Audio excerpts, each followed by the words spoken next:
Mr. Chairman. Thanks for bringing this bill forward. This is a bipartisan bill. It's offered by Congressman Murphy and myself.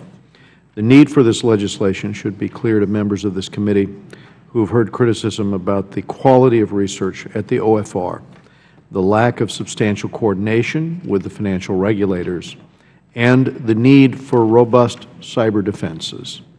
The bill would address these issues in a thoughtful way. The bill requires the OFR to submit for public notice and comment an annual work plan that details the Office's upcoming work. Additionally, the bill would require the OFR to coordinate with financial regulators and agencies. And lastly, it tasks the Office with implementing a cybersecurity plan. We are all familiar by now with the OFR analysis of asset managers, which the SEC was highly critical. The OFR's conclusions were described by then SEC Commissioner Gallagher as fundamentally flawed. In July, committee members heard directly from another former SEC Commissioner, Paul Atkins, that the asset management study was a travesty, in his words. You couldn't even describe it as scholarship. It was riddled with errors.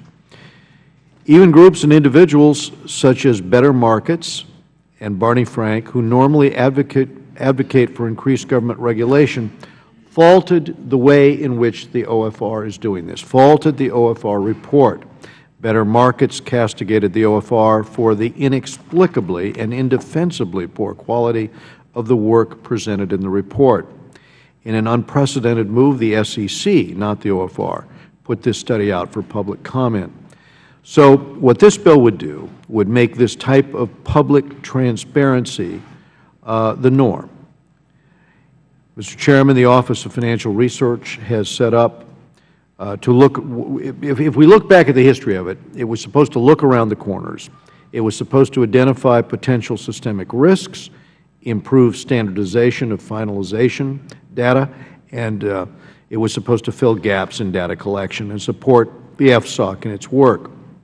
I think, and my colleague on the other side of the aisle feel, that adding transparency to this, and certainly we have to address the cybersecurity, adding that to the core mission should help achieve these goals. I don't think this is controversial, and I urge my colleagues to support H.R. 3738, and I yield back. I would like to add my support for the work by Mr. Murphy and Mr. Royce on this bill. This office of the OFR is an important one, but its work so far has been very disappointing. So disappointing that a landmark study is criticized publicly by a member of the FSOC and put out for public comment. I mean, that's unprecedented. You've got a commissioner referring to their study on asset managers as fundamentally flawed. So I think Mr. Royce's effort to step in front of this effort to make sure it's done in the right way with a strategic plan, that the OFR consults with experts and gives proper public notice and involvement is essential, because I don't think we want the FSOC, one of the most important and sensitive creations in Dodd-Frank, relying on shoddy work criticized publicly by institutions across this city and across this country. Further, their data collection requirements and responsibilities, I think, bring concern to all of our citizens, because many hearings in this room have talked about the importance of cybersecurity and data protection, and many of our federal agencies are the root cause of cyber break and loss of privacy. So this, too, I think, is an important feature of the Royce-Murphy bill. And with that, I want to urge my colleagues to support it and yield the balance of my time to the distinguished chairman of the Foreign Affairs Committee, the author of the bill, Chairman Royce. Well, I thank the gentleman for yielding me that time. I would just sum up by saying nothing in this bill says that the OFR must amend their work product because of public comments provided to them. Nothing in the bill says that the OFR must even take the advice of financial regulators. The bill simply says those financial regulators get a chance to comment.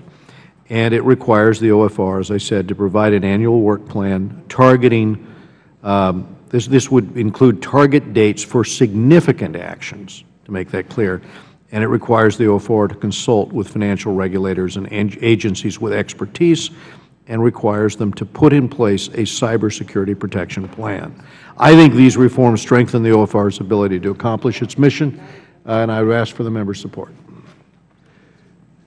Gentlemen, yield back.